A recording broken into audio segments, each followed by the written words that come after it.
In today's video, yet another edition of the weekly condo market update, where we're going to look at the available inventory on the market with regards to the GTA condo market and what the status of those listings are. Let's get to it.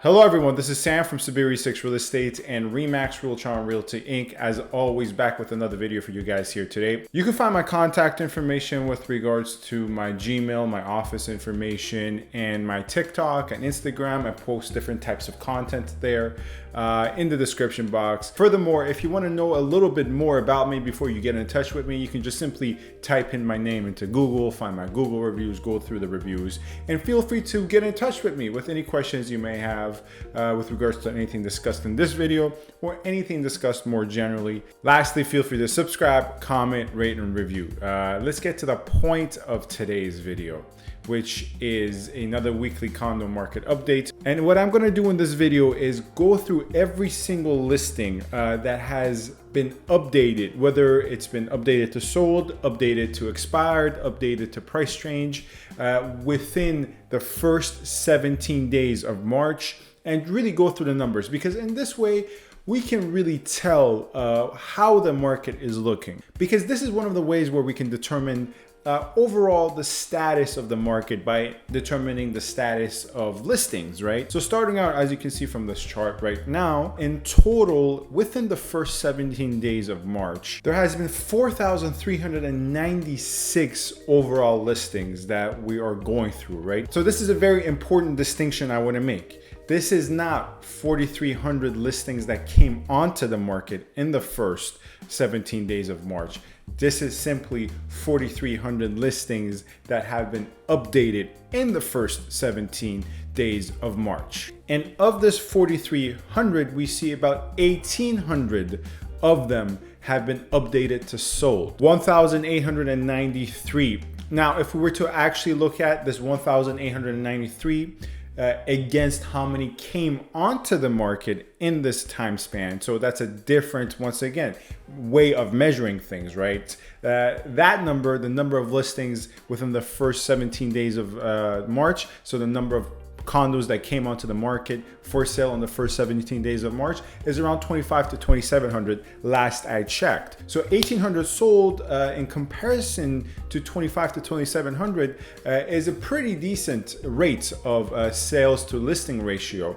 However, in my previous videos, as I have gone through that sales to listing ratios, it has been steadily declining into March. I've already explained it's in part due to less demand, not substantially less demand. Please do not get that confused. Demand has only waned a tiny bit, but overall more inventory. However, this is where things start to get interesting, which is when we look at the following status categories, such as sold conditionally. Now, sold conditionally, if you are not familiar with what that entails, it means properties, in this case condominiums within the GTA, that have sold, but at this current moment in time have sold predicated upon certain terms and conditions that have to be fulfilled for it to be a finalized sale, right? Now, sold conditionals are far more common and indicative of a more moderate market than they are of a hot market,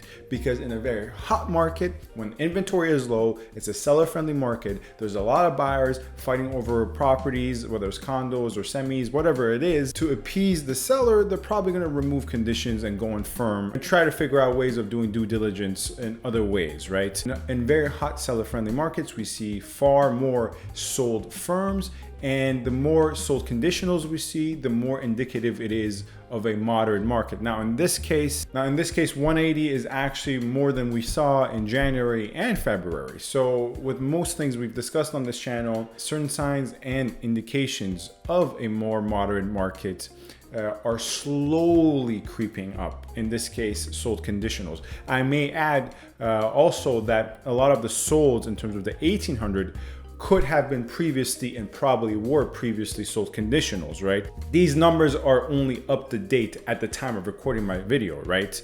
Because once a sold conditional, the condition is satisfied, it gets converted into a sold in the system. Moving forward, another metric that is most often associated with a more calm or moderate market, and one metric we have to take a look at to really get a good understanding of how the market is doing, is price change, right? And particularly so after a very hot period, because in that hot period, you're gonna have, when things start to kind of cool down, you're gonna see more failed bidding wars, and an indication of more failed bidding wars is more price changes, because in terms of a bidding war, you underprice the property, much like in an auction fashion, hoping for bids. And if that fails, well, of course, you're not going to continue with the underpricing. If you do not get any successful bids on your property, you're going to probably relist at a higher price around market value. And that is what a price change indicates. Of course, you have it the other way around as well, where you price a property around maybe 2 million. No one gets it at 2 million. You don't get many showings or much traction. You're like, okay, let's bring the price down to 1.19. That is usually how price changes occur, but particular to the circumstances of the market now, where we are coming off a very hot period, price changes of the other variety, where you're going from a lower price to a higher price, are probably going to be more abundant than the other type of price change. Now, how many properties have been taken off the market completely? Well, that is what terminated indicates. In terms of, in this period, 485 units have been terminated from March 1st to March 17th. Once again, this is for the GTA entirely, York region, Toronto, Peel, so on and so forth. There isn't much to explain with regards to what terminated means. It just means you've literally terminated the listing. It's no longer available for sale. But at 485, once again, not to sound like a broken tape recorder, but this is what the trend is showing us. If we were to do the same exact exercise, would be far, far lower if we were to look at the same period in January and the same period in February. So once again, terminated are increasing, price changes are increasing, and so far we've established sold conditionals are increasing as well. On the converse of the sold conditional conversation, as I mentioned, there are many sold conditionals that get converted to solds when the condition gets removed. You have the inverse of that. A lot of sold conditionals, the condition doesn't get removed and potentially that listing gets terminated. You have more of a particular category for that, which is deal fall through, DFT. But for the sake of simplicity, I did not include that in this bar graph. And suspended and expired are the alternative options for a listing that did not sell. When you suspend the listing, you're not completely terminating it. However, once again, it is what it sounds like. It's in suspension. If I were to explain the difference with analogy, it's pretty much like explaining the difference between getting expelled at school versus suspended at school, right? Once you get expelled, you're out of school. Once you get suspended, you're just taking a couple of days off, really. And expired are listings that were not terminated, not suspended, and did not sell. They simply reached the end of the contractual period, right? So if, for instance, if Mr. Seller and the brokerage agree to a contract to try to sell Mr. Seller's property from January 1st to the last day of the contract being March 15th. March 15th comes, there's no extension, there's no sale, there's no offer. Well, the listing gets expired, right? So much like the previous metrics we've discussed, expiries and suspensions are once again another kind of a variable we have to take a look at to determine the status of the market overall. And the higher these numbers are, it means the market is relaxing a bit more. More likely it is that the market is simply relaxing. And out of all this 4,300 that we've been going through, about 1,400 are currently, at the time of recording of this video, available right now. They're just on the market. People are seeing them. They haven't been suspended. They haven't been sold. They haven't been sold conditionally. They're just still have a status of being available and new on the market. So it'll be very interesting to take a look at all these categories in April, in a comparable period in April. Because I am still seeing a lot of bidding wars, a lot of successful bidding wars, but not as much as February and January. And the areas that have relaxed the most are the areas that were the hottest in January and February. Areas that have not relaxed that much are areas that were actually kind of undervalued in January and February, which is very common. But of course, we have a couple of more installations of the interest rate increases.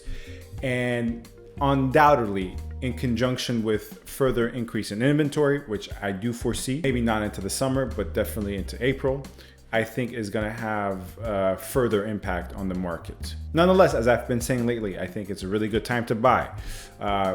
In terms of if it's a good time to sell, that's a little bit more of a complicated issue, but it's definitely a good time to buy. Anyways, that's Sam from Saberi Real Estate and Remax Realtron Realty. Thank you very much for watching. Let me know if you have any further questions. Get in touch with me with regards to the topics of this video or any inquiries whatsoever. Thank you very much. Stay safe and stay tuned. Thank you.